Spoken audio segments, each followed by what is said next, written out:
A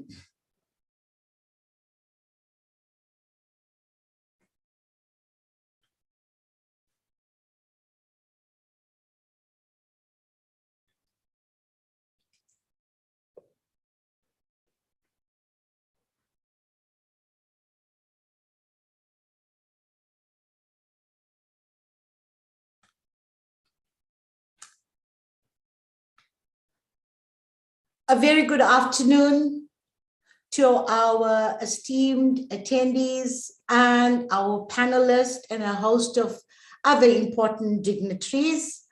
First and foremost, I would like to introduce myself. My name is Dr. Rosh Subrayan. I coordinate disability services at the University of KwaZulu-Natal.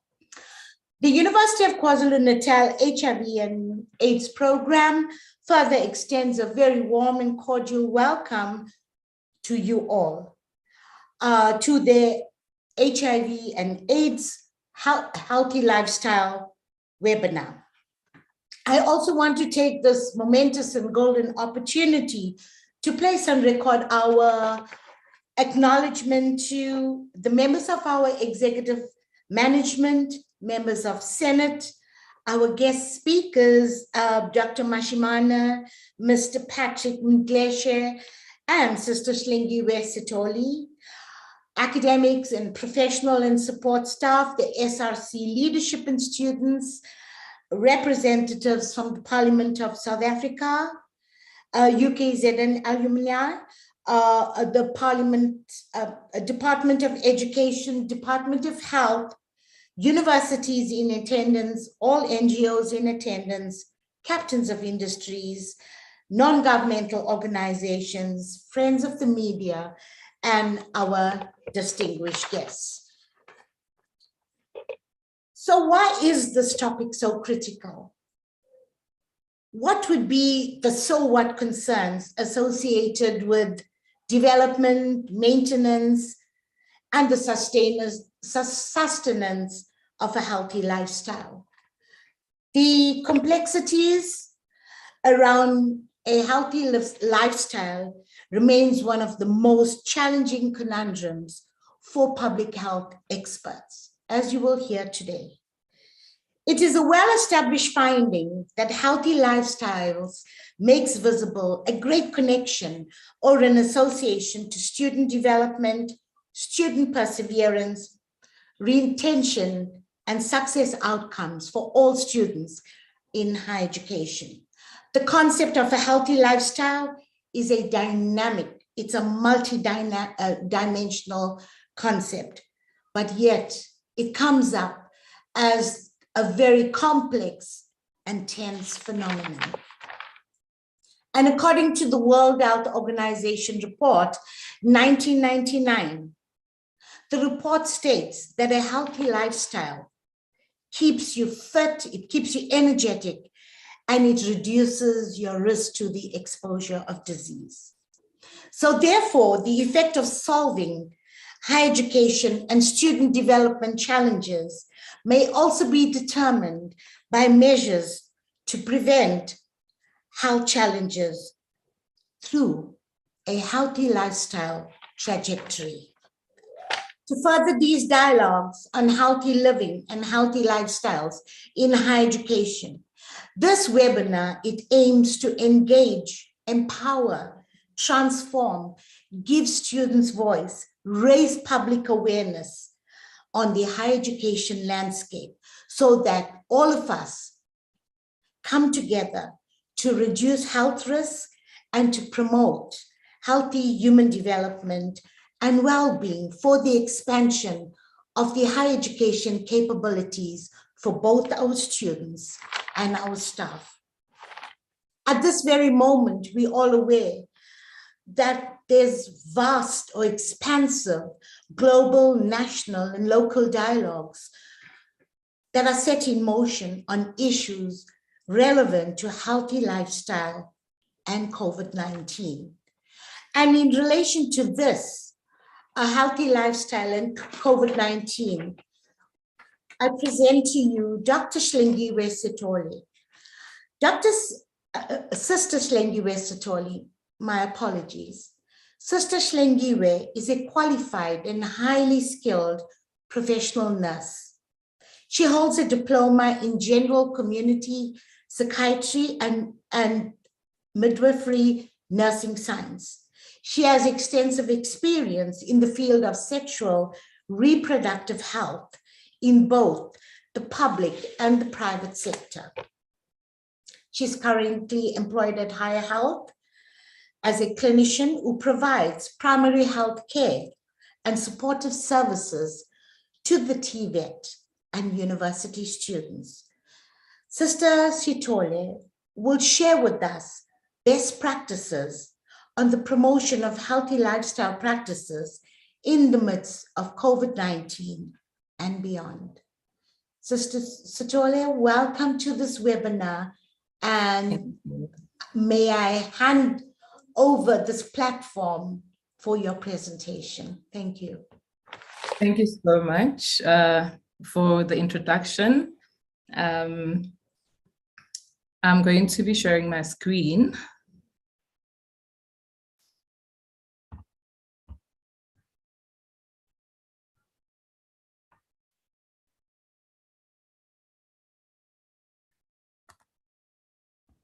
Okay, good afternoon, everyone. As our speaker has introduced me, I'm Sister Hlengiwe Sithole, currently employed at Higher Health as a clinician.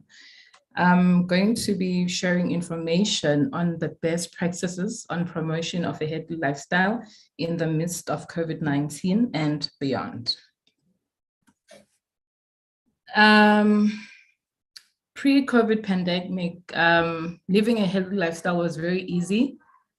And it was so straightforward to especially impart it on our TVET students, our PSET sector students. Then March 2020 happened, and the worldwide pandemic reached our South African shores. It complicated our lives and the usual way of how we used to function. Now we needed to find innovative ways to function. It really did affect our PSETs very early. I mean, we now had to stop handshakes. We had to get used to tapping elbows. We had to get used to a phenomenon called lockdown, where we were confined in our own homes, which is something that was new to us, something that we're not used to. Our PSEC sector, our higher health institutions had to close abruptly. There were cancellation of classes and campus closures. Students in non-urban areas, such as our TVET colleges, they had to go back home, and the ones in urban areas also had to return home. And then universities were able to conduct online or virtual classes, while with the TVET students in non-urban areas, they did not have means to be able to do that. This actually caused a lot of frustration on our TVET students and also university students, as now their academic future, they could not see if they were going to finish, or it was very blurry. In TVET colleges, due to the fact that they could not conduct online classes or virtual classes, their semesters had to be extended, which created more anxiety about their academic future. Apart from another thing that's badly affected our lives, it's also accessing health services, especially for our students in our PSET sector. It was very difficult for them to access health services such as your sexual reproductive health and also your chronic medication, But another thing apart from that, which we saw an incline or an increase, numbers of GBV, which is gender-based violence, and also mental issues. According to Ubegicele, our Minister of Health at that time, rape cases were previously at 68.5%. That was in 2017. And they rose by 1.7 in 2019. Almost 50% of those cases were committed by someone who's known by the victim. And from that 50%, 15% was done by an intimate partner. SADC is our South African Depression and Anxiety Group. Estimate that 1 in 6 South Africans suffer from diagnosable mental illness. When we fast forward to 2020, it has, the number from 2019 has also risen. In the beginning of our lockdown in 2020, SADC introduced or conducted an online mental health survey. And out of 1,214 people that took part, it was 7 minutes long. 48% were between the ages of 26 to 45 years. According to SADC, 55% of the participants suffered from anxiety and panic attacks. 46% was from financial stress and pressure. 40% suffered from depression. 30% was just poor family relations. 12% experienced feeling of suicide, and 6% suffered from substance abuse.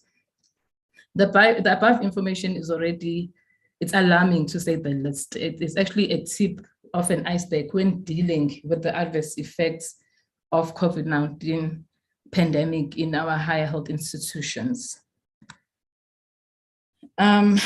We have a second pandemic here in South Africa, and it's called gender-based violence, or GBV. I would like for us to take a moment of silence, just for 1 second, for Unosicelo Mtebeni and Uyinene Mrejwana, who succumbed to death due to gender-based violence.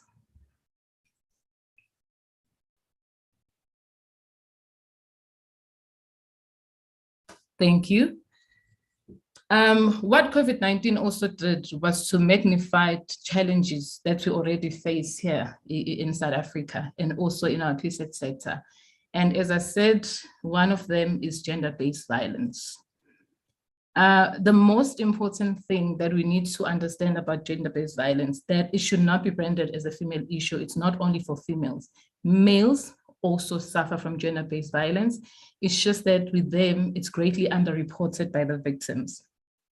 We cannot label gender-based violence as a social, a psychological, a political, or even a legislative issue. When only one of these disciplines address, we end up with an intervention that is unsustainable. All these disciplines are intertwined, meaning that gender-based violence must be approached from all angles so that our solutions are sustainable and they're also permanent.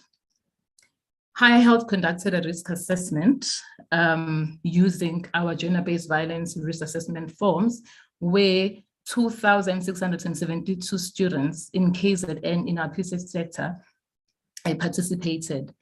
305 of those students were found to be at high risk, and they were referred for further management. There are also policies which were developed by the PSET Gender-Based Violence Task Team, which is also led by Higher Health. And the team, it consists of student leadership, vice chancellors from 26 public universities, rectors from 50 TVET colleges, SAPS, Department of Women, Youth and Persons with Disabilities, Department of Justice, South African Medical Research Council, and executive leadership from Department of Higher Education and Training. The policies are as follows. It's implementation protocol on code of ethics, implementation protocol on rape and sexual assault cases, implementation procedural guidelines on sexual and gender-related misconduct in post-schooling education and training. The above protocols or policies needs to be, this information that's there needs to be cascaded to all staff that are in our PSET sector. Trainings and workshops needs to be done. we need to use the same aggressive approach as we did with COVID-19, where from the gates, meaning that from our executive management in our universities and TVET to the cleaner, to a person that does the garden, they need to know exactly what the policies consist of, and they need to know exactly what to do should such an incident occur within our campuses or even outside our campuses.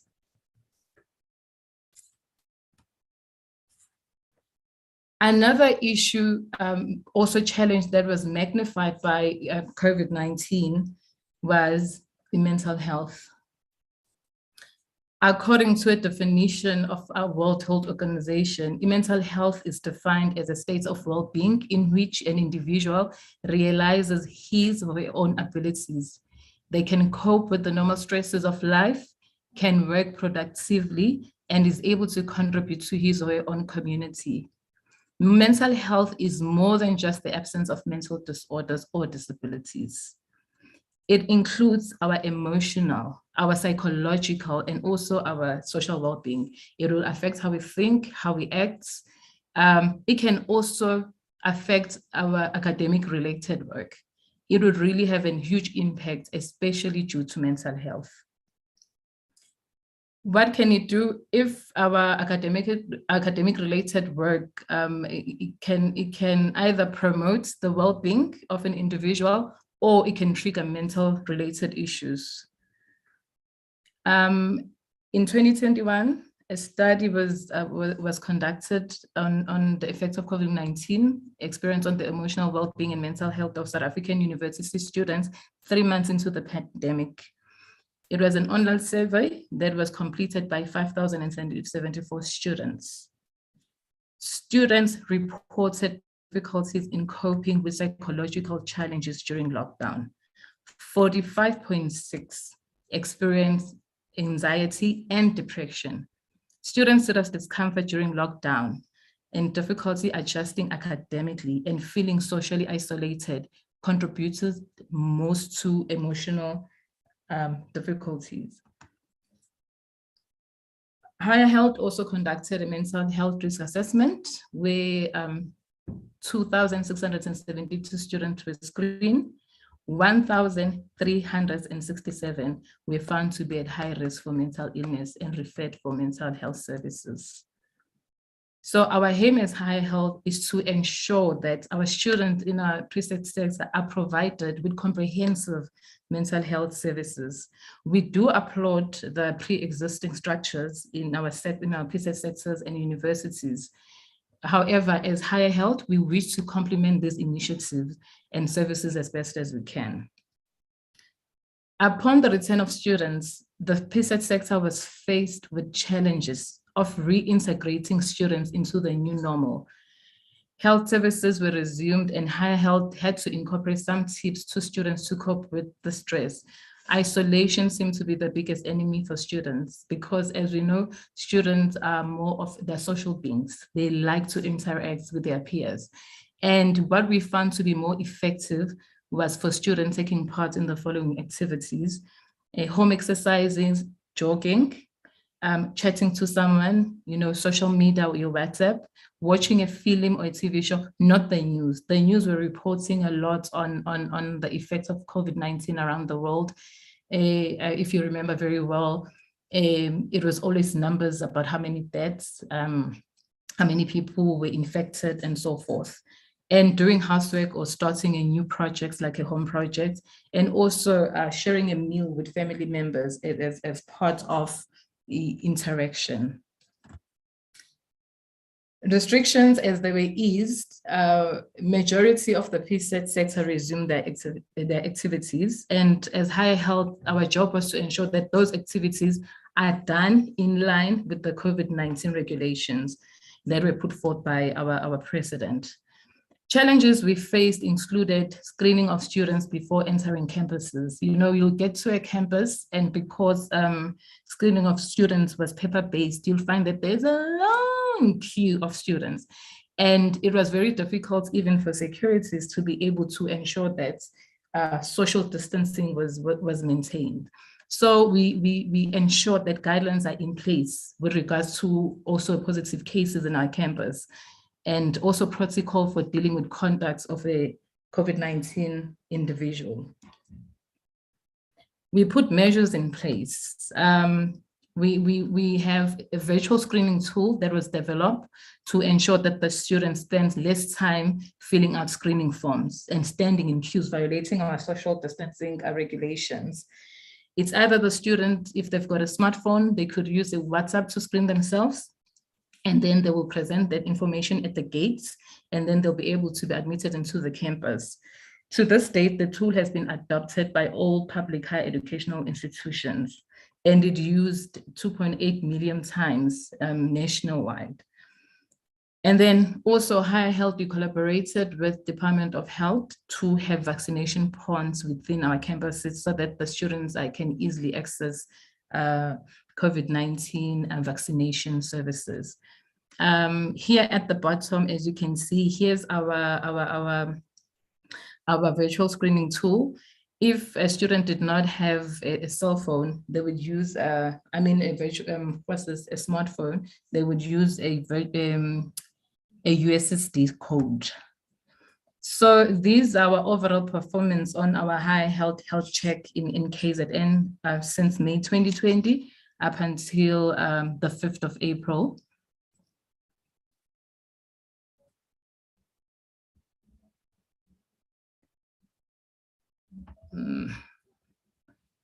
Total health checks that were done in KZN from May 2020 until the 5th of April was 2.8 million. And those who were at low risk were 2.7 million.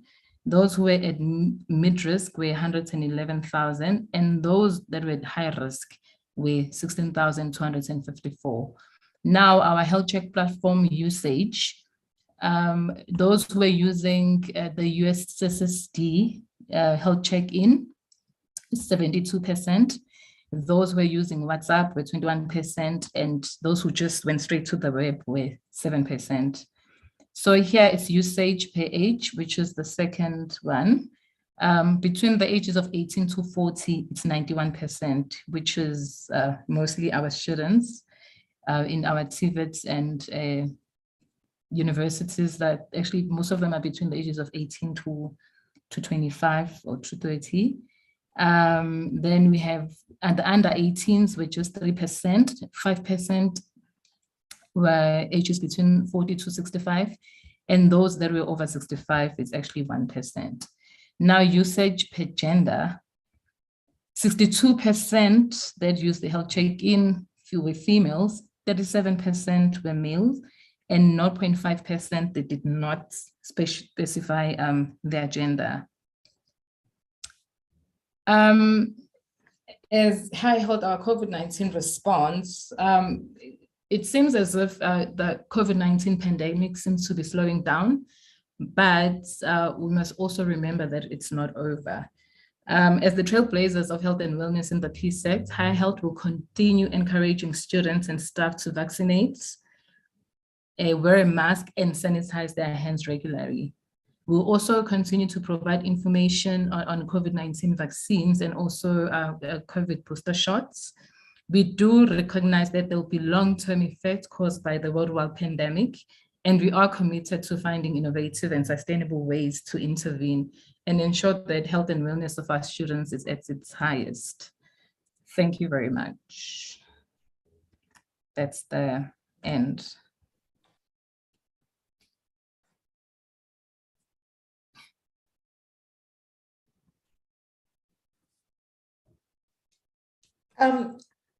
Thank you so much, Sister Sithole, for that insightful presentation on, the best practices and, how the commendable work undertaken by Higher Health to ensure, the ways in which the post-school education and training sector is actually promoting and enhancing and improving issues or matters relevant to higher health. Interestingly, what I found from your presentation is if we look at the magnitude of the challenges being experienced in the higher education sector, and the psychosocial effects of these challenges is alarming.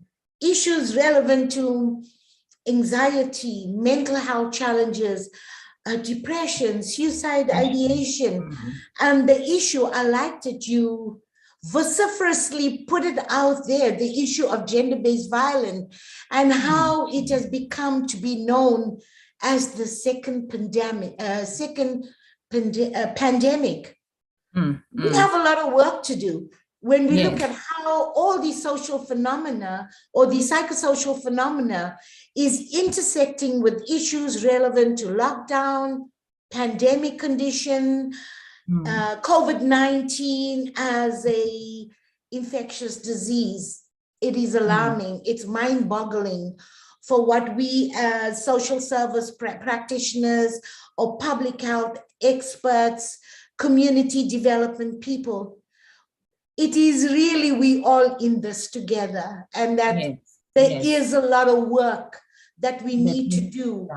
We really want to reduce the social fragmentation being experienced by students and staff alike in the post-school education training sector. And really, we must be concerned if we look at the negative outcomes of this entire scenario, as you rightfully put it out there, on issues relevant to student development, academic development, and eventual success outcomes. But what I must add is that I like, and I'm going to agree with you on your recommendations that you put out for mass scale training, education, and awareness on these issues, and especially of how we can help support students and staff alike to reduce any form of risk arising from mental health challenges. Thank you so much, Sister Sithole. And at the end, we're going to have a question and answer session. And I know that you're going to be in readiness for this. But once again, thank you so much for your insightful presentation. Ladies and gentlemen, now I do have the pleasure of introducing Mr. Patrick, who is the head of the Community Development Program at CAPRISA.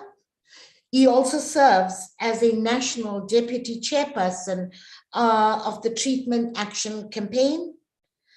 In addition, he is the provincial civil society chairperson and co-chairperson of the Provincial Council of AIDS in the KwaZulu-Natal provincial region. We are delighted to announce that he's going to share with us the importance of adherence and compliance and to promote healthy lifestyles. Welcome, Mr. Patrick, to this platform. And we know that you are going to present to us very insightful and deep, thought-provoking concerns, challenges, as well as recommendations. Thank you so much.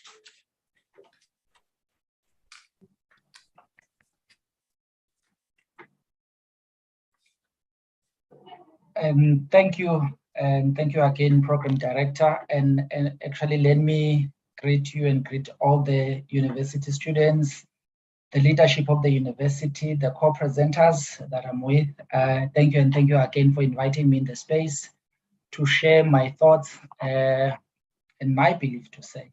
Thank you very much. Probably let me start by saying we are marking at least 41 years today, particularly this year, of dealing or fighting the HIV and AIDS epidemic globally. We are marking at least in South Africa 18 years of ARV program, which we started in 2004. And we have saved so many lives, and we always say it is one of the biggest program globally, probably with at least with more than 6.6 million people on treatment, but also vis-a-vis with a high number of people also that are HIV positive, which we are looking at something like 8.2 million, which that is also a quite high number of people that are HIV positive. I want to say, judging from the number of years we have spent on fighting with this epidemic, obviously there are a few things that we have learned over the years, but also we need to start to shift the way in which we think about HIV and the way we view HIV, so that we can also, when we do research, when also we do any work with HIV and AIDS, and or for that matter, we start to look at it differently. Let me go back a bit so that I can put it in a way that it will be more understandable. You see, people that were early infected in early as 1985, 86, 94, up to 2000 and 2003, those are the people that we can say, those people's mentality is way different compared to the people that are recently infected and people that we initiate on treatment. Because of that, it also challenged the way and their attitude towards treatment. Early days of HIV, we normally say HIV it's a Black woman. Merely we knew that those were the people that were mostly in the bearing age. Probably those were the people in the age of 18 and over, up to 40 something. Those were people that were seriously infected with HIV, and those were the women that were dying of HIV.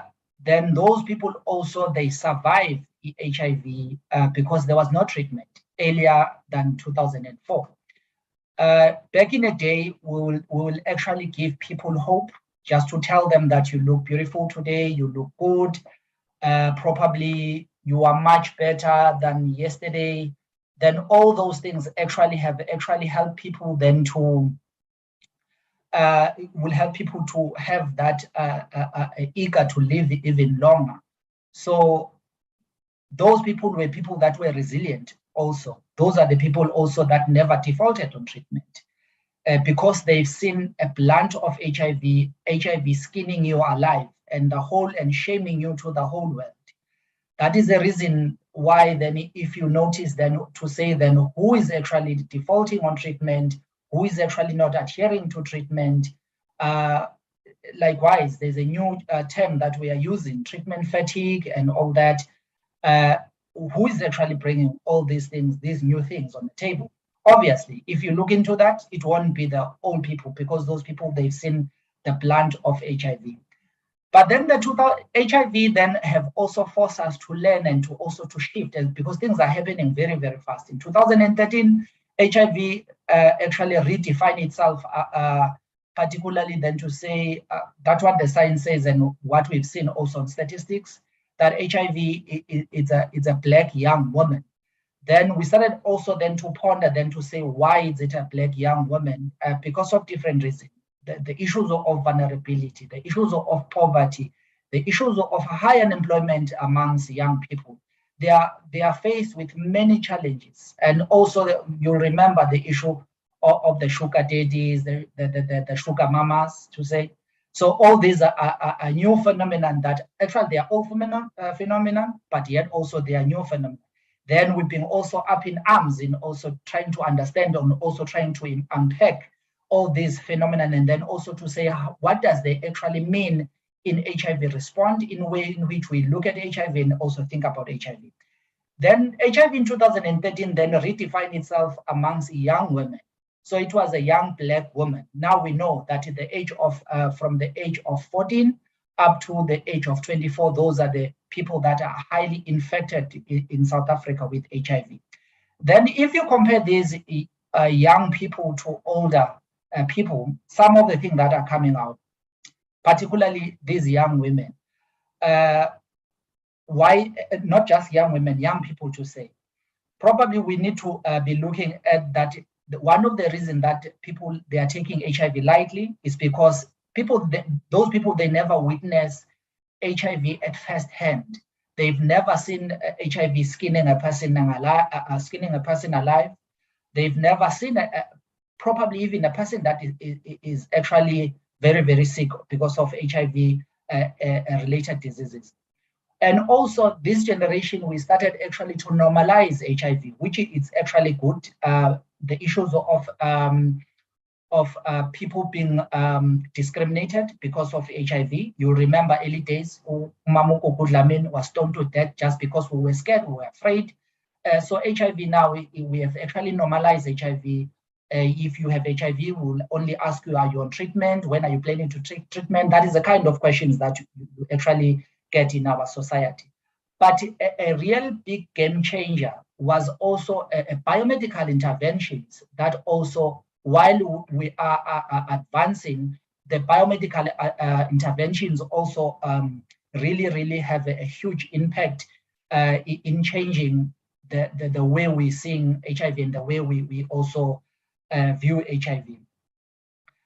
Particularly the issues of treatment, the issues of PrEP, the pre-exposure prophylaxis, the depervering ring. All those are some of the things that are out there that are, much as the depervering ring is not yet there, but these are some of the things that are at our disposal today to prevent new infections. And treatment itself, you remember in 2006 when we were advocating for test and treat, for everyone to be treated and to be tested and to be treated in 2006, we often said we wanted to make sure that we slow down fast as possible the new infections. But up until today, I'm sad to say I have not seen the payoffs of treatment as a prevention, despite of having more than 6.4 million in South Africa as a prevention part of it. We haven't seen those payoffs. There are a lot of people on treatment, but the new infections are not slowing down anytime soon. It's because of different reasons, obviously. Part of these reasons, we now know that people, they're taking the treatment holidays, which people only take treatment from Monday to Friday, Monday to Thursday. Then Friday, Saturday, and Sunday, people are not taking treatment. When you dive deeper, then to say, why is it this new phenomenon that are actually coming up? Then people will be telling you that it is obvious because if they're taking treatment and taking alcohol, then obviously it will give them a blackout. That is why then they're not taking treatment. But what does this mean scientifically? Up until today, we do not know. But with a research that was done by MSF in Cape Town, in Khayelitsha in 2008 to 2013, where they were looking at alcohol and ARVs, maybe the treatment regimen that was used back in the day is different of what is used today. It was clear that treatment remained effective despite of you being intoxicated. So these are some of the new things, these are some of the challenges and some of the things that we've actually seen and we've learned through this journey of HIV and AIDS. Probably one should also commend the effort and the leadership that is provided by the universities, by the SRC, by the clinic staff themselves, and everyone who work around the program in the health facilities within the universities. Particularly, I'm talking about the First Things First program, which is the one that introduces young students or newly enrolled students into the life of university, but also to introduce them to the risk that also comes with it, and also to encourage them to make sure that they also at the end, they graduate alive. So these are some of the best effort that we've actually seen. Whether they are working or not, then it's another question altogether. But then what is the adherence then? One adherence a person might actually describe as taking your treatment as prescribed by your doctor or by your professional healthcare worker. But I will beg to differ then today, not necessarily to differ, but also to add into that, to say adherence is when you're taking your treatment with understanding. One, that you are taking your treatment not just because it's your doctor or is your health worker that say you need to take your treatment, but you take the treatment because you have a reason. One, you have something that is driving you to take your treatment. You have this vision. You want to make sure that you're seeing your children grow. You want to finish your studies. You want to fulfill all your goals and ambitions. There must be a reason. If you do not have that, you are most likely then that you're going to default on your treatment because you do not have a reason. You must have a reason then if you want to adhere onto your treatment correctly as it actually prescribed. Taking treatment for very, very long time, that is why then you'll be hearing people be talking about treatment fatigue. Obviously, treatment fatigue comes because of many reasons. One of that is because of the issues of the lack of psychosocial support. Then you'll find that you have no one to talk to. Then you also have personal issues. People, particularly students, they might be under a lot of stress because of studies, but also we know that ARVs also themselves, they bring a certain amount of stress into your immune system, but while it also really releasing it also to a certain extent. So we need to make sure that we also adhere on treatment so that we avoid all those things. We now know, at least the Tembisa model is telling us, the 4.4 is telling us that at least 60% of people currently that are hospitalized are people that were previously that were on ARVs. That it tells you, much as we initiate more people on treatment, but also we are losing a lot of people as well. So treatment adherence remain very, very important. I used to say, test and treat, part of my criticism, I used to say, test and treat, we're keeping people longer to continue to infect others. But the reality was that we wanted to make sure that we test and we treat people so that they adhere on their treatment and they do not transmit HIV or to transmit HIV to other people. So, but it seems also to a certain extent, it works also on a vice versa. Our attitude also on taking treatment is very, very critical. If you do not have a reason, as I said before, you need to have a positive attitude towards your treatment. And also self-care is very, very important. The previous speaker spoke about the psychosocial support. We need to build psychosocial support spaces if we want to then to succeed on our treatment. I'm not just talking about only ARVs only, but I'm talking about all other different treatment. This person might be on diabetic medication. You might be taking your hypertension medicines. All these medicines that we are taking today, they actually requires us to adhere so that we don't develop a resistance. So EU and AIDS in 2015, 2016, when we started crafting the 1990 strategy, then there was that was something that was very, very important as a country that we embark on.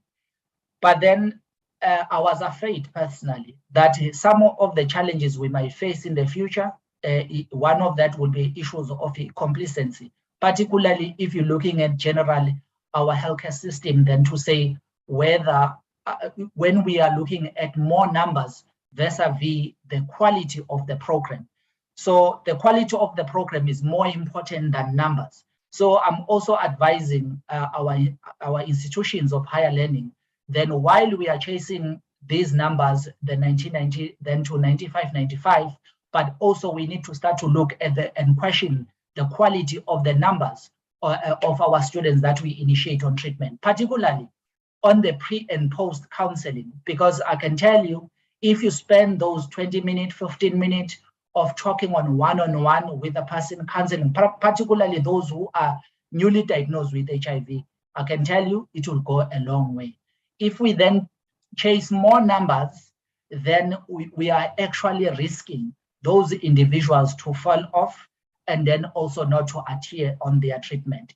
Let's allow that culture of pre and post quality, pre and post counseling, and also the follow-up counseling, which will be the one that will also make sure that to ensure that the person is actually really understood what was taught in the one-on-one session, but also just to check, how are you feeling? Is it actually, are you experiencing any side effect? just to touch base with the individual, because we cannot treat each and every person with a blanket approach as if all of us were strong. Some of people others are really weak. Others, they will actually need more attention so that they can actually start to attend to their treatment and also to accept that they are HIV positive. That is one of the challenges when we look at the 1990. We're doing very well on initiating people on treatment, but the last 90 were the retention and care, which is a serious problem. But then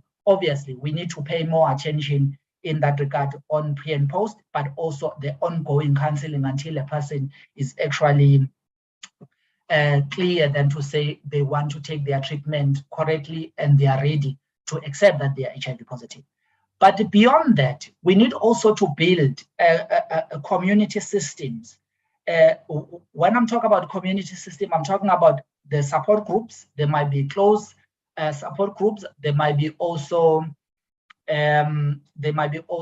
open sessions or a support group where we may bring different individuals to come and share their personal experience. How was it on their first day with their treatment, and also discussing the issues of side effects and all those things. Those are some of the things that led most of the people in olden days to live longer on treatment, not to default on their treatment. The adherence clubs are also the best models that we can also bring forth to make sure that people have necessary support in that regard. Treatment buddies, we knew this was working all along since the beginning of ARVs in 2004, up until we started thinking that we can actually able to treat our way out of HIV, that was just a fallacy. We're misled in that way. We have a lot of resources when you look at HIV and AIDS, but we do not curbing the spread of HIV as we want to. The CCMGD is one of the clear programs that is out there for us, that is going to make sure that we instead of congestion at the health facilities, then we go and take the treatment at the different outlet. The last portion that of what I want to talk about is a positive living. While we're talking about a positive living lifestyle. Positive living is not necessarily meaning that you need to eat meat. I don't know what people are eating, but positive living means that first you need to accept that you are HIV positive. Secondly, you need to make sure that you keep yourself active. If you have facilities, the gym facilities, jogging, running, we need to be going back into those basics. Healthy eating include eating veggies, a lot of veggies. Then you might live long. One of the reasons why I'm still alive is because I also practice positive living. Self-care is very, very important, including the psychosocial care. It is very, very important, and also to be an everyday life of our everyday life, either through talking to your friends, talking to your professional nurses, whoever that might be within the campus, people that have better understanding of issues, or either just to share your stress with other people, then that will actually help, or either it will go a very, very long time.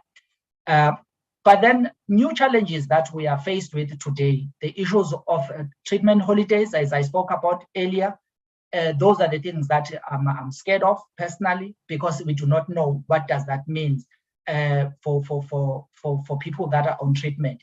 The issues of poverty, we cannot always use poverty as a scapegoat of not adhering to our treatment. We now know that people do collect treatment and do not take treatment just because for their family. So those are some of the challenges that I wanted to share with you today. Thanks. Thank you so much for that insightful presentation. And I must add that as you presented many psychosocial challenges, you also brought it together and also made us realize the kind of interventions that needed to be put in place to reduce the challenges that may emerge from HIV and AIDS. as you spoke about your concern with the treatment holidays and treatment fatigue, I too actually wondered, now how would that be reduced? Because as you mentioned, treatment holidays may actually be associated with the issue of substance abuse or substance abuse, meaning alcohol, possible drug abuse, and how that holiday can actually create further challenges for the infected person.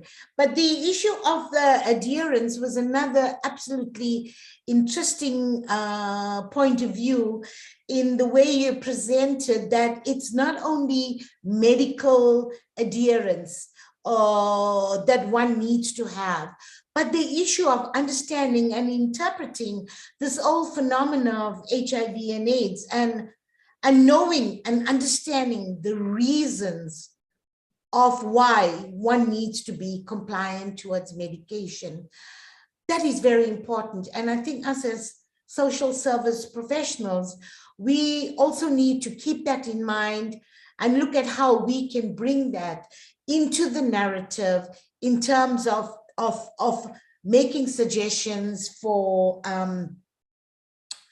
psychosocial enhancement or promoting a person's psychosocial well-being. Thank you so much. And of course, communities and families play a very important role for people to come out there and speak about their narrative, because these safe spaces actually bring hope, resilience, courage, hopefulness, positive lifestyles to infected people, persons, and their families.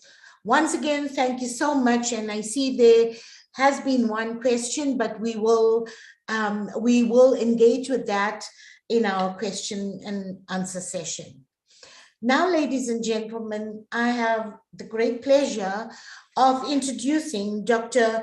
Nontuthuko Mashimani, who is a qualified iridologist and specializes in helping patients heal or manage their chronic illnesses, as well as providing support and advice to professional athletes in their nutritional plans during phases of intensive training. She's also active and fully invested in youth development, especially amongst Black underprivileged youth, and has partnered with many community chest organizations to develop and support a variety of early childhood development centers, as well as being the first Black female team manager for KZN athletics in the recent trip to South African champs in East London. Congratulations on that, and well done in your endeavors to support and uplift the youth. Dr. Mashimani will be presenting on nutrition and how nutrition has a positive role to play in the way it influences academic performance. Thank you so much, and we welcome you once again, Dr. Mashimani. Thank you.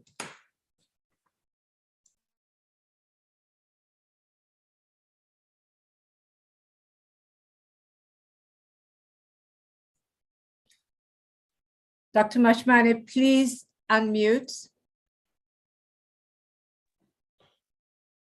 Dr. Rosh, thank you for that introduction.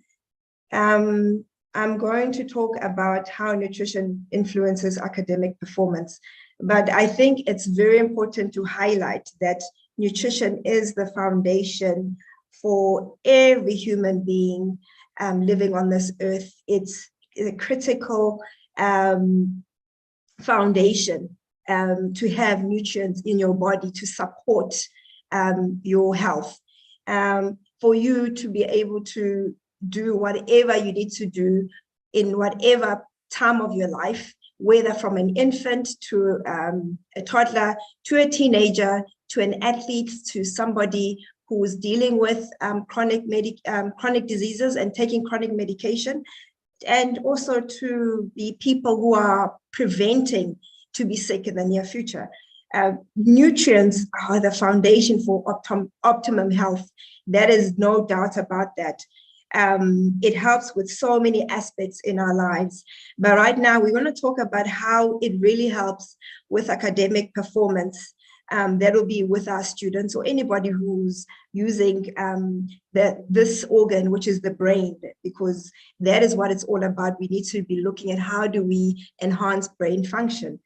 But, you know, good nutrition can help reduce so many things. I'll highlight a few. It reduces some risks of some diseases, improves well-being, improves ability to fight off illnesses. You know, prevention is better than cure. I always emphasize that it is so important that we exercise prevention in our lives when it comes to diseases. And we can only do that if we are people who eat well and we are alert at what we are eating and why we are eating. You know, good nutrition is very important to recover from illnesses or injuries, because that is how the body is fed so that we can make new cells and the body can repair itself. It contributes to a quality of life. I mean, I always emphasize to patients or to people to always seek quality in their lives. It's not about quantity, it's about quality life. So with nutrients and eating nutrition, your base nutrition, it will help you to have the quality of life. So you are not a person who's always sick, you know, and dealing with going in and out of healthcare because of your body not taking, it is not able to help itself fight off diseases and illnesses and viruses. And then also it improves mood and energy, good nutrition, and it also improves memory and concentration, which is what our students need when it comes to them enhancing their academic performance. So with regards to academic performance, nutrition, we need it to actually help our brain actually focus and help us to have good memory and concentration. And definitely we're going to need to feed the body right. It's so imperative that people understand that we are what we eat. So if you're going to be eating food or what you call food that has no nutrients, that does nothing for your health, and you will never get the results you're looking for in any aspects of your life. But particularly, we're talking about academic performance.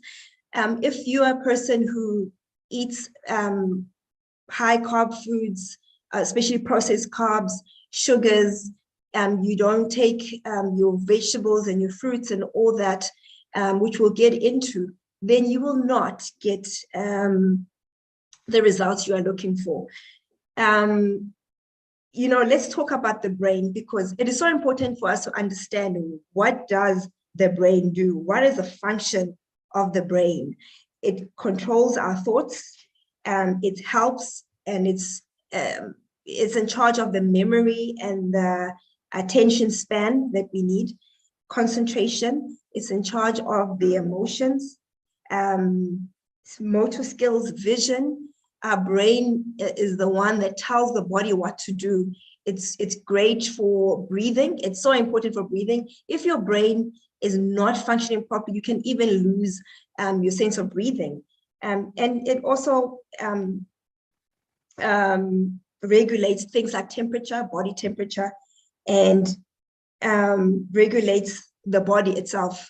So that is why it is so important to feed the body so that it's the brain, so that it's able to function properly. So when it comes to brain function, or actually enhancing brain function and performance when it comes to academic or any actually aspects of our lives, in any stage of our lives, you need to be making sure that the blood is flowing to the brain. And there's, because remember, blood has oxygen and it's the carrier of the nutrients. So if you're not having proper blood flow to the brain. That is when we will not have proper concentration.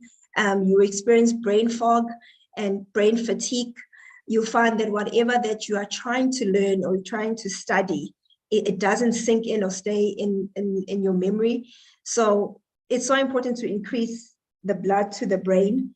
There's foods that we need to actually have for mental strength and mental clarity. That is your vitamin B foods to actually empower the brain so that, you know, your brain, you don't also experience brain fatigue. There are other things that are so important when it comes to students that they need to understand. You know, importance of sleep. I know as a young person, sleep is less important. It's not that important because we have, I mean, the age is with us, meaning that we can get away with it. But when it comes to academic performance, your brain needs time to rest, because when you are resting, that's when your body is able to repair and replenish. And if you are not getting enough hours of good sleep, your brain will not be able to recover, which means it'll actually take a toll on your performance. And hence you experience blackouts and brain fog, not being able to take in whatever the lecturer is giving at that particular time, or when you are studying, you will not be able to perform because your brain is tired. It is so important to also engage in exercise. I mean, exercise is not just running or any extreme sports, but even going outside to take your walk, you know, taking more of stairs, you know, walking to the shop, that you breathing in oxygen so that it goes and it replenishes and it helps the brain function. It is very, very important when it comes to academic performance. You have to be giving the brain what it needs. Brain needs food, nutrients. The brain needs oxygen. It needs blood. So all this is so important to actually, for you to actually bring it in, for you to see at the end of the day the results that you want to see. Drinking water, it is so important. I mean, I always encourage anybody, including students, to have your bottle of water with you all the time during lectures, and have a sip of water, because you are replenishing your organs, especially the brain. Remember, the blood is made out of water. It is water. So the more water you are drinking, the more you are enhancing and helping the blood to flow everywhere in your body, including to your brain, so that we can keep on making those new brain cells and encourage oxygen to go in the brain.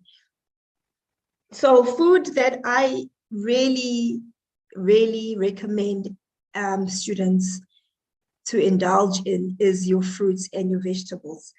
You know, students are always snacking on things like your chips, your chocolates, foods full of sugars and fats, processed carbs, which really does not do anything for brain nourishment. Your leafy green vegetables are so imperative, very important for you to snack on, to eat, to be part of your diet.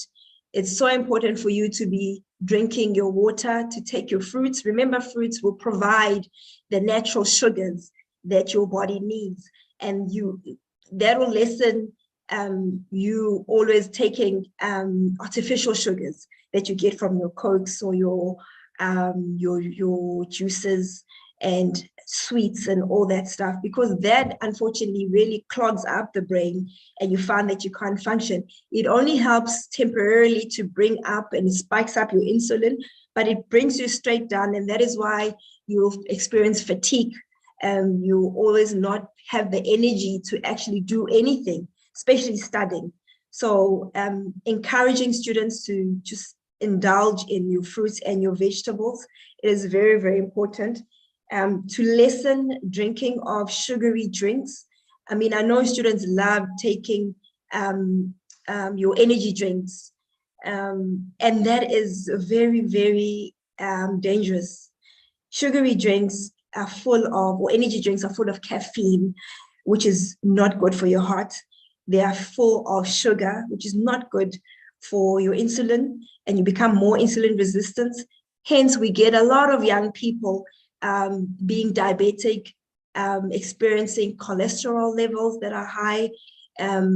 Some of them also you see with the outcome of having maybe breakouts on their skin, and because it's all about what you're eating. So whatever you're putting in your body, you will get out.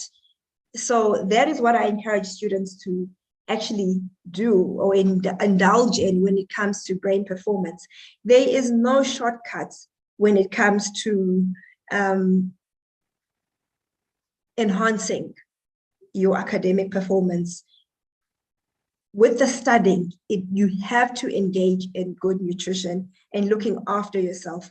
The brain is working overtime to try and make sure that you are taking in whatever you are studying, it stays in, and you are able to perform during exams. But if you are not feeding your brain, you will not get the results.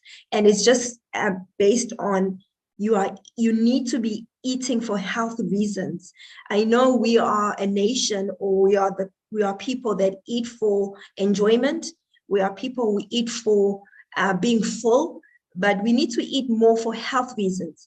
Once you start eating for health reasons, you will look at your plates and look at what you are eating and ask yourself, are you really eating for performance? Are you eating for your brain to perform at optimum level? Or are you just eating something that you will enjoy, on your tongue will enjoy, and after that is just plain absolutely rubbish for the rest of your body?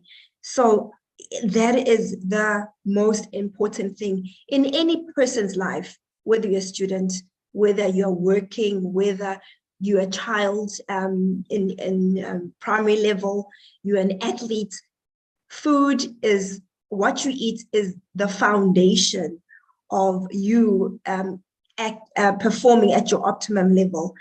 So for me, on my side, that is what I encourage each and every student right now to actually take on, is to really look at trying to change what are you eating so that you can get the best out of your academic year and get the results that you are looking for. Thank you.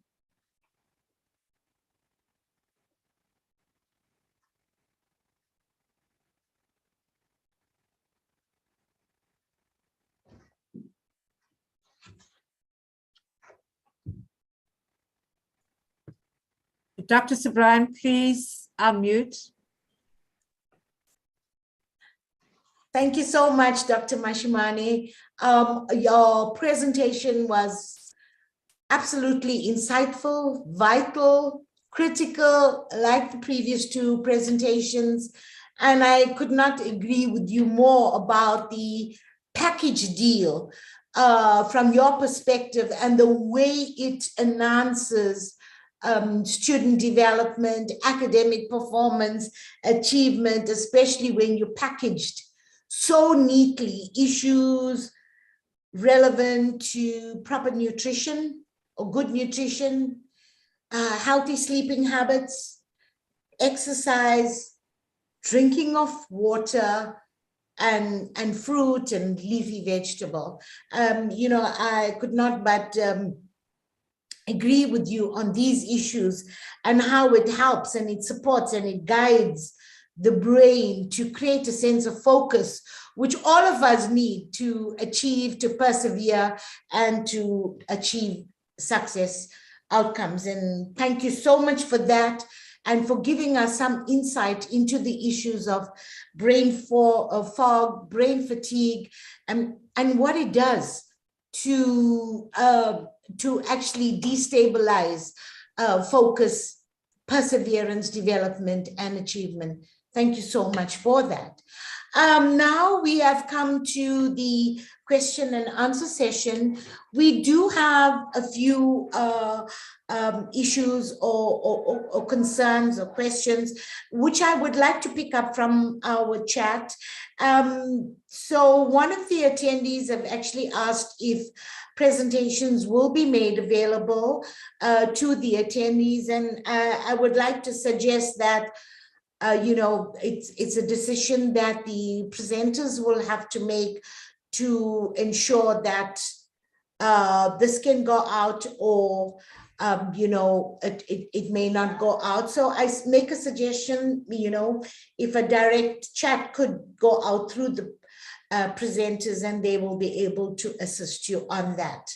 Further to that, there was lots of thanks and gratitude for all the presentations, and it is clearly indicative that our attendees are going to go away feeling much more richer and robust in issues relevant to healthy lifestyle, and the way we need to pick up this issue in the higher education landscape. Further to that, an attendee did mention that, this is a public health concern, and that public health services not really very accommodating when it comes to giving extra medication when people go on holiday, or whether it's a school holiday, or if a person is changing their residential address, or maybe geographically moving from one place to the other. So we need to actually address the issue of extra medication. Is there some structure that's put into place to address this? And this may just be one of the reasons for treatment fatigue, or possibly treatment holiday. I'm just saying, it just could be that. I'm not sure, Mr. Patrick, if you'd like to actually possibly, or any one of our panelists would like to just enlighten us on the issue of the centralizing the public health services in the space of extra medication when people are relocating or going on holidays. If we could be helped out on the way forward with regard to this issue. Thank you. I think it is true that it is not quite accommodative as it's supposed to, but in terms of the policy, that can be, the necessary arrangement need to be made with that particular health facility to ensure that during your stay, wherever that will be, you'll have sufficient treatment. But then also the COVID also have, into some certain degree, have actually interrupted the entire programs ones we used to have. But there are other challenges that we cannot also run away from. In South Africa, particularly here in KZN, we are in borders with 3 different countries, which namely Lesotho, and also in the further north, that is Swaziland and Mozambique. There are people in these particular regions that people will just come to South Africa just to collect treatment and go back. But also we cannot rule out the fact that also people, they come to South Africa, even the health workers actually, they actually sell a treatment for drug production, meaning like the bad drugs, to say, for intoxication drugs, which are normally used, like KZN, they'll tell you it's a nyaupe, or nyaupe, I don't know what they call it here now in KZN, these drugs that are made out of ARVs. So these are some of the challenges which actually make the health system also to be a bit adamant. If you look at how much the country is actually spending on treatment, we have actually enough treatment to supply everyone at least 3-month supply per cycle. But also the inadequacies that we've seen in the health system, which include the single identifier, meaning if I'm leaving Durban, going to Umhlabiyalingana, I should be going to any health system and able to get my treatment right there. But it is not happening. These are some of the technological advancements that we are actually pushing the government to say, these are the things that are actually needed so that we can actually able to integrate our health program at once, so that we actually do away with people that are actually defaulting on the health system, just because the health system itself, in its own efficiencies, that is why other people are also defaulting. We cannot run away from that. But then other people are deliberately defaulting because they are just tired of taking treatment. Thanks. Yes, thank you so much for that response. I actually believe it's a fair response, and it created a bigger vision, for all of us to understand the ways in which y'all are advocating and lobbying for treatment or medication to be received in different geographical locations depending on where the person is. I think that's commendable, and personally we wish you well, and we really hope that this actually materializes. If we move on further to the chat set or the question and answer segment of this webinar, there is a question here. Has any research been conducted on the subject of adherence since the implementation of your test and treatment campaigns?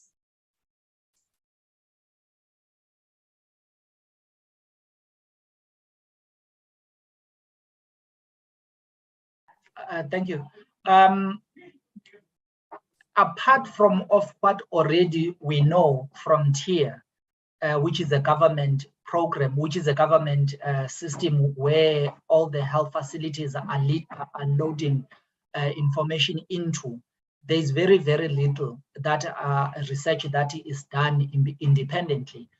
Also, some of the things that I'm saying are from the different platforms that I've been attending, and also from the CAPRISA itself. When we ask our study participants, why did you default on treatment? What were the challenges? Also, things that we hear from the community itself when we have community engagements. You hear all these different things, but there's no single study that I can put on a table that I can say certainly that was looking at then what has been the impact since we started the 1990 strategy in 2016 up until today. But we know, as I said earlier, that the Tembisa model tells us that 60% of people currently that were hospitalized in 2017 were people that were once on treatment. It tells you much as we initiate people on treatment, but also we are equally losing people on as well. Meaning that is why you heard when I was talking about the building the community system, including adherence club support group, to make sure that there's a clear psychosocial support at the community level, to make sure that no one is left out or left behind. Thanks. Thank you so much for that. I think you brought home a very important point. Issues with regard to community support to ensure that nobody is left behind. I think that's very powerful, it's very liberating, and it's speaking directly to the Sustainable Development Goals, the 2030 agenda. And, we know that the spirit of the community and the nature and the kind of attributes that communities have play a very important role in how people or individuals or groups, children, adults, and the elderly are taken care and supported with the great ethic of care, which can also become a safe space.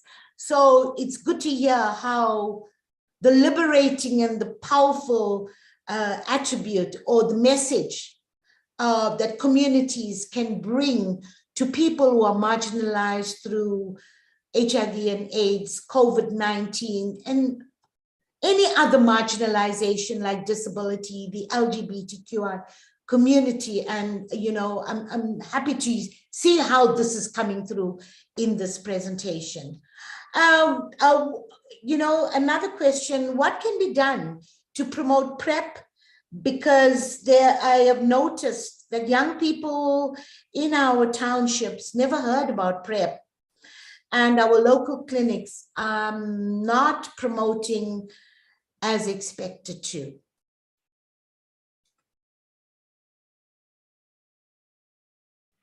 I think the biomedical interventions, it's what is really needed, but we cannot divorce the fact that also we need the psychosocial, the psychosocial behavior also as well to challenge that aspect as well. But in terms of PrEP,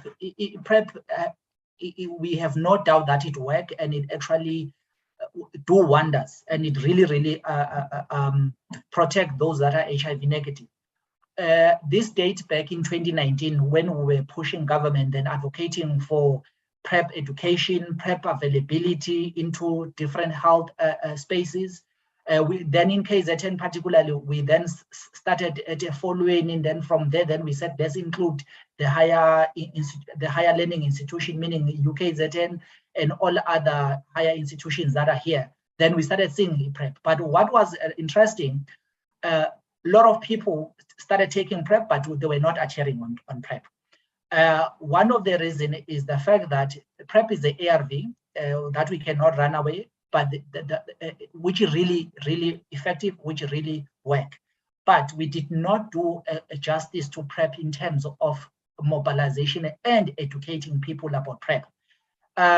Likewise, there's a serious shift also that is happening around PrEP. Others, they will be, if you're talking to the provincial Department of Health, they'll be telling you about the about 211, meaning you take two PrEP treatment probably 2 days day before, and then you take another single tablets, one tablet today and another following day, just to make sure that you remain HIV negative to protect you. But all these things are not well communicated. And another thing, we are not doing enough in terms of educating people in terms of PrEP itself and its benefit. So probably that is what is actually missing. That is why if you go to even at our local health facilities, you don't find PrEP. Even if PrEP is there, but you find that no one is asking for PrEP because we did not promote it. Now I'm blaming COVID-19 because the plan was that in 2020, we go viral, particularly in April. Then there was a lockdown. So we need to go back and then educate our communities with PrEP. PrEP works and PrEP is safe. Thanks. Thank you so much for that very deep and very insightful feedback. And we do have, I think, 1 or 2 questions, but before we go to that, I want to move back to Sister Sithole. And well, we know that she is from Higher Health.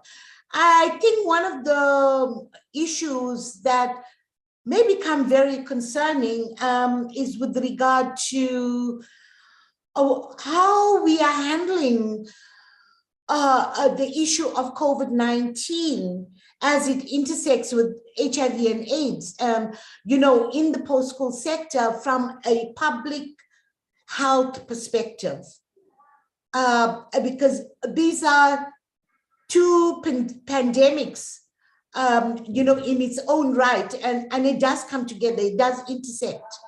And having 2 infectious disease, what would be your experiences on that, and how would Higher Health actually look at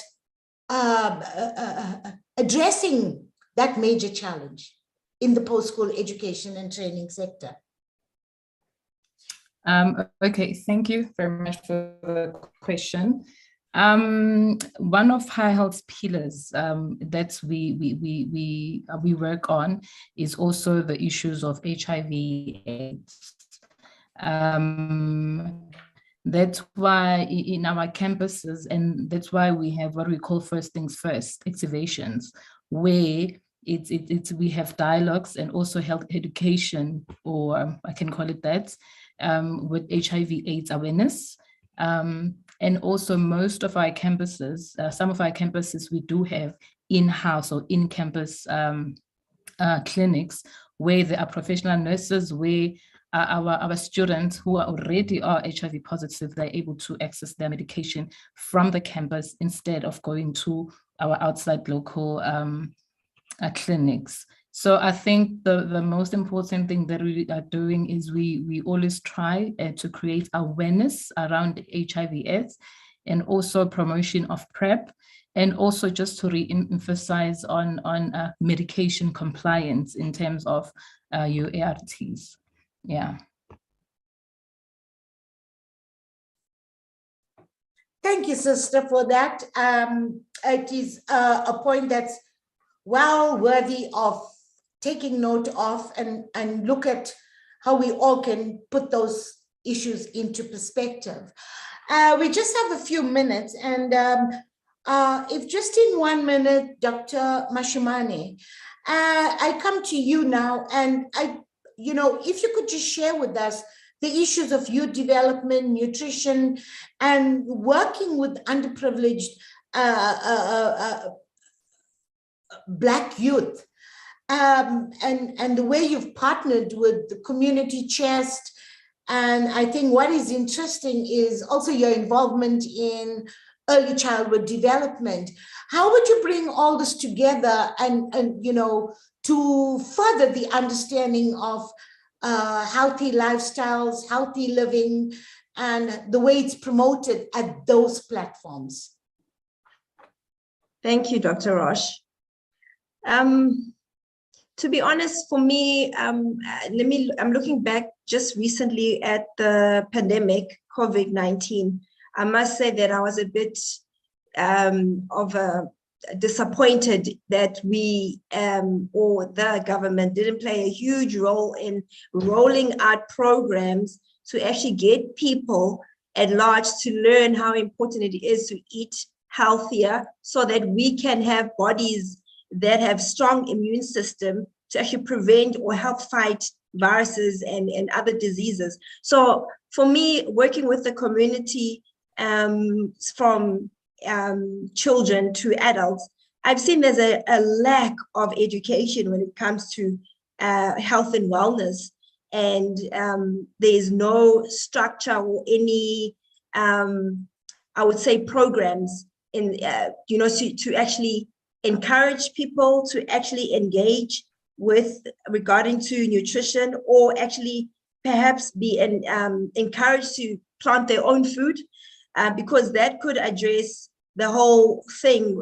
of people not being able to get nutritious food, but yet they have their spaces in their back gardens where they can have a little garden where they can get fresh fruit from there. And then we start the culture of eating healthy from home, because we cannot expect that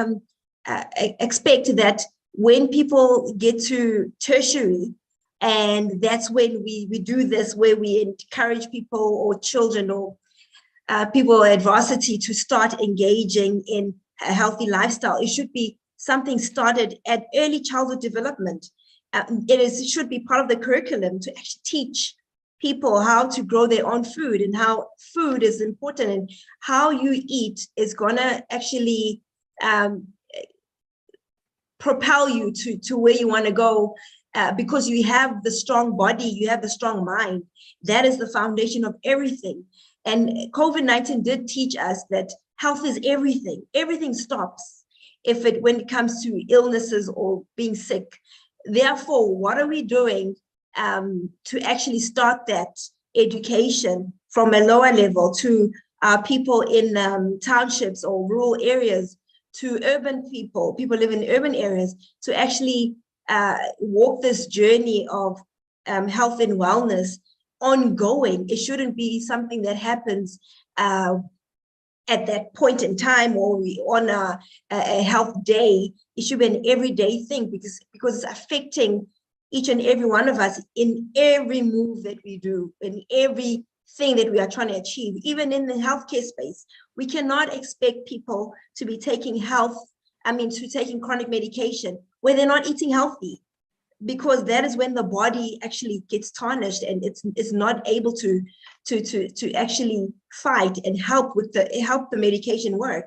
So for me, I think we need to go back to to actually teaching, educating, ongoing, teaching people how to eat well, what is eating well. That is for me is important, especially from early childhood development.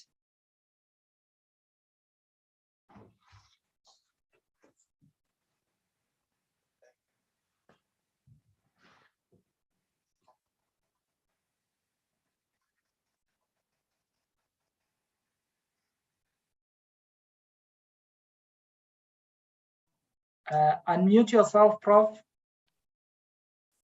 Yes, sorry. Yeah, the issue of ECDs and the role it plays in terms of education and training of nutrition, and possibly a great platform to grow, subsistence living and to feed our souls and our minds with nutrition from a very early age. We're almost at the end of the webinar. There's been just one last question before we round up on the issue of experiencing challenges with defaulters of ARVs and issues of withdrawals in detox unit. Would there be any recommendations on how to increase immunity before ARVs are reinitiated? So, if we can have a very quick response on that before we round up.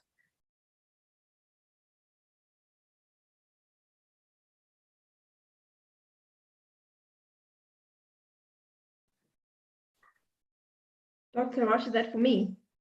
It's for Mr. Patrick. Oh, okay.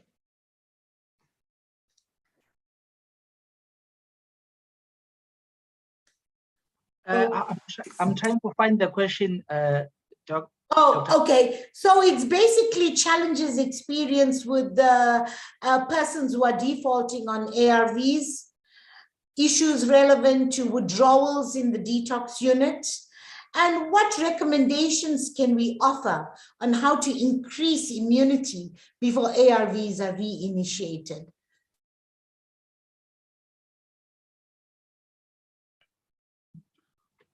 Oh, okay, thanks. I think there's a program called Welcome Back program, particularly for everyone who defaulted on treatment, which actually recommend that everyone, before you are welcome and you are reinitiated, people mustn't be shouted or be scolded and all those things, but we must make sure that we give them a proper counseling. And then also we take their bloods to see whether a person have developed any resistance.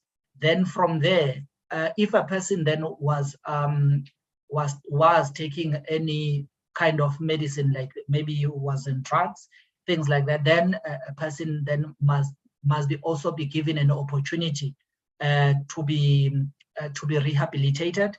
It's just that at the moment, much as on paper we do have alternative drugs that people need to be administered into, but we find that in most health facilities you find that this is not true. This treatment is not there. But what you can do is to go to the those facilities and then see the treatment plan of that particular individual and see whether is it possible that they can reinitiate the person, because also in some facilities, the health workers will be always scared of reinitiating someone that was on drugs, particularly because we do not know what will be the reaction thereafter. So, but then the best way is to make sure that then they follow the procedure, part of that taking the blood for analyzing and all that. Then if any signs of of resistance, then a person then can be switched into a new treatment regimen.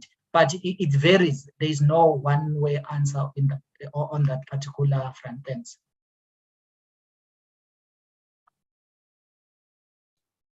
Thank you so much for that sterling response.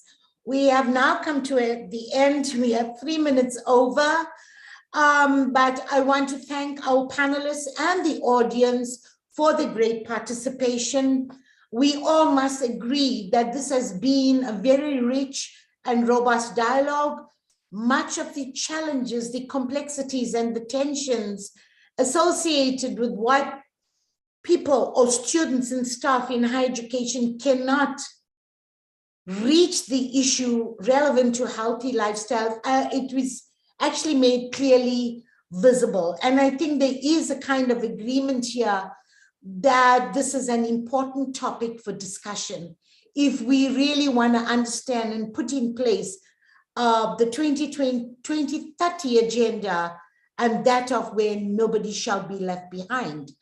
Further to that, some great recommendations have come up from here, like issues relevant to biomedical interventions, community interventions, psychosocial support to address issues relevant to shame, discrimination, treatment adherence, also the issue about education, training, and awareness, which is very important for students and for the staff in the post-school education and training sector. And even in terms of nutrition, you know, how we need to train our students or conscientize them to grow their food as, so this can also supplement the food, the subsistence living, and also it's also about skill acquisition. I think more importantly, what Dr. Mashimani also brought out is that these issues must be, the voices on these issues must be highlighted not only in our urban geographical locations, but we need to take it to our rural areas and conscientize and educate communities on these issues. With that in mind, you know, I just want to take this opportunity once again to thank each and every one of you. And I just want to pay special thanks to our panelists. Thank you so much. It's been a great pleasure to have you with us and for you to share your information, experience, and intellectual experiences on the issue of healthy lifestyles and healthy living. Thank you so much for that. Our corporate relations division, thank you so much for all your guidance and support.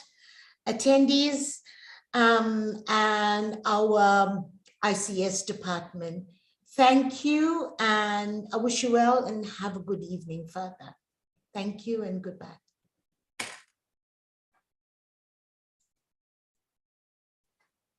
Thanks, Musa.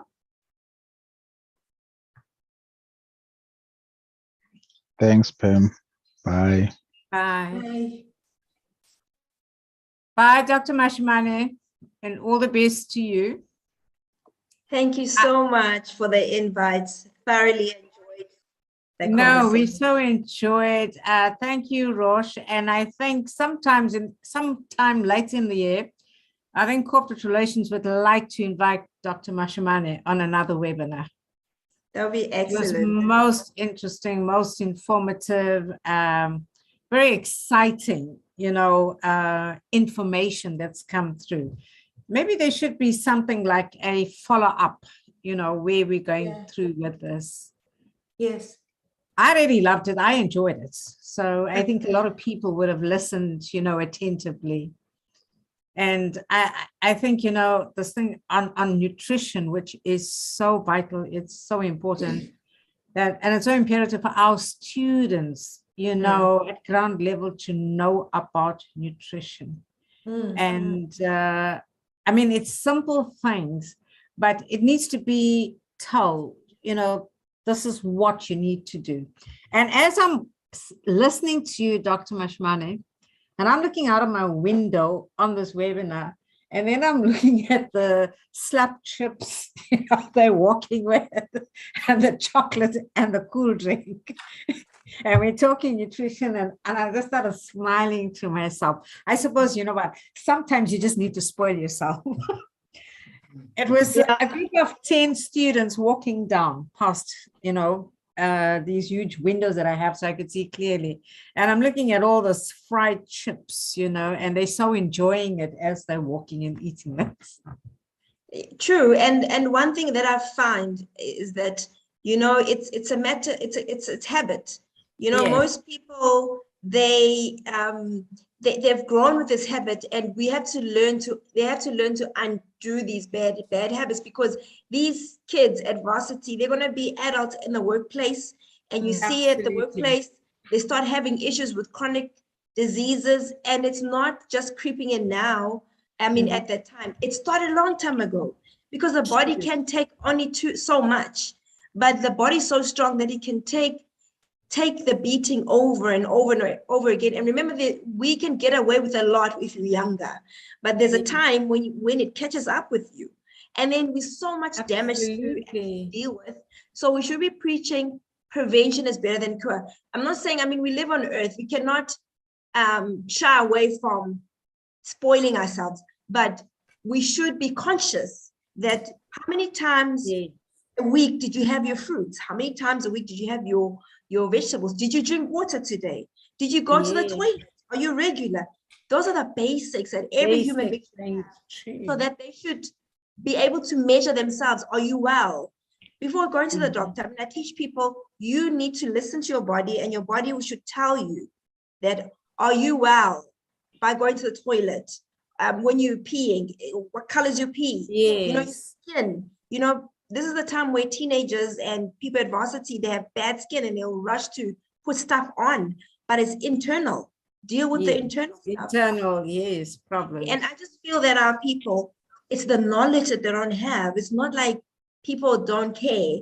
I think it's so important to give everyone a chance to know and have the information, and then you make a sound decision about your life, because they have moms at home and gogos who are not well, and they're taking masses of chronic medication which has side effects, and they end up having a very hard life that is not quality. It's just years of in and out of clinics and in and out of doctors' rooms, and all this is sore, this is not well, and if they can see that happening in front of them, they're sitting there not knowing where it comes from.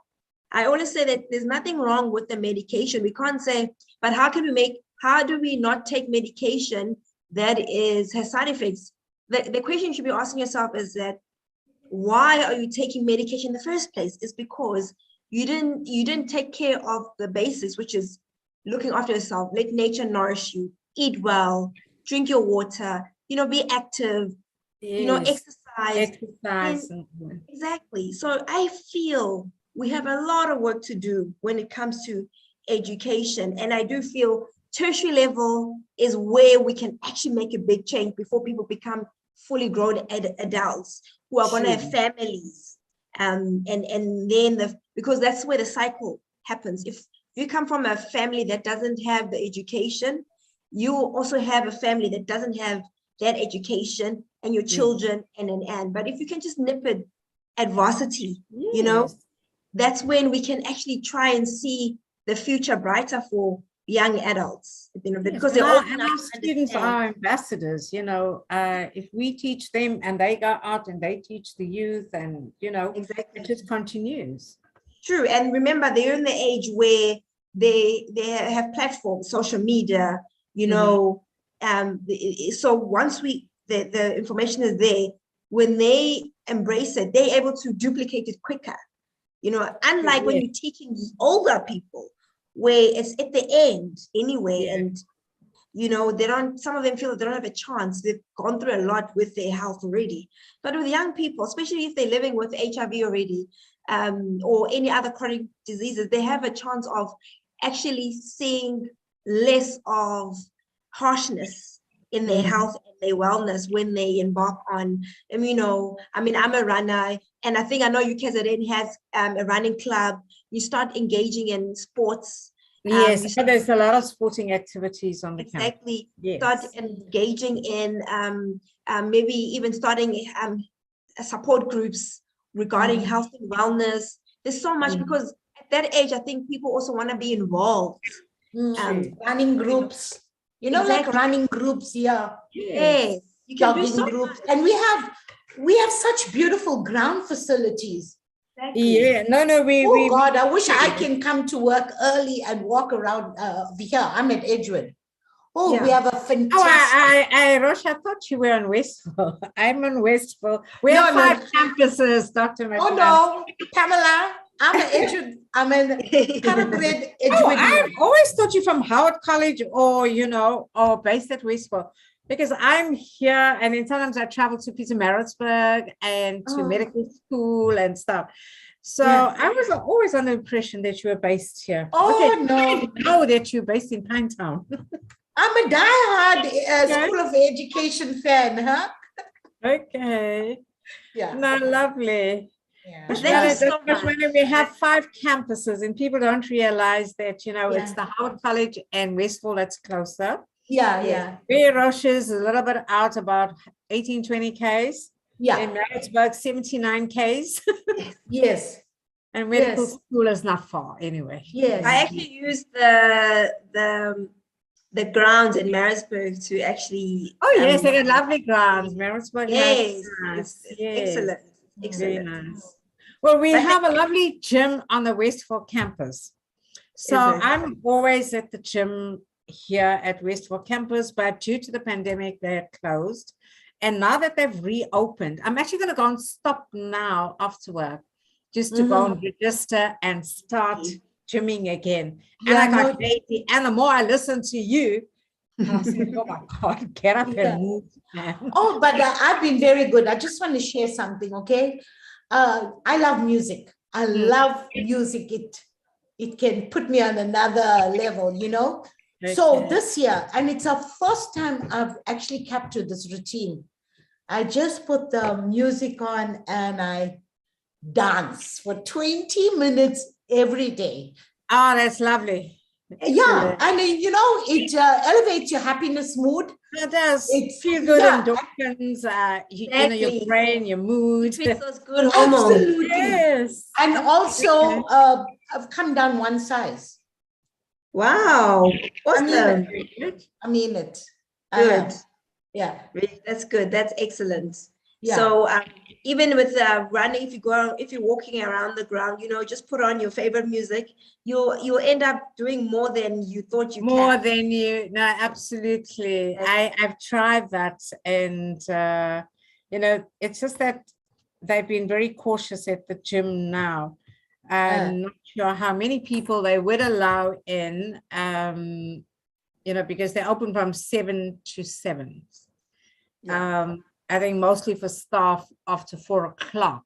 So I just need to double check which days I can actually go. But I need to, because Rosh, I'm so happy that you lost weight. I've put on weight during the pandemic anyway. Eating, comfort eating. That's the thing when you're sitting at home. And I hate sitting at home and working on webinars. This is why I do come to the office 3 days a week. Because when you sit there, then you think, let me go around and make a cup of tea. Then you come back, you sit while people are talking. Then you can say, no, I can eat some chips because I'm muted. And you will just start popping things in your mouth. Yeah, well, that's what happened to me. And I said, no, I've got to do something about it. Yes. Yeah. And once you start, it's so exciting. Be very wary of your sugar and your processed carbs. I don't believe in a diet. I believe in a healthy eating plan. And sugar, it deteriorates the brain.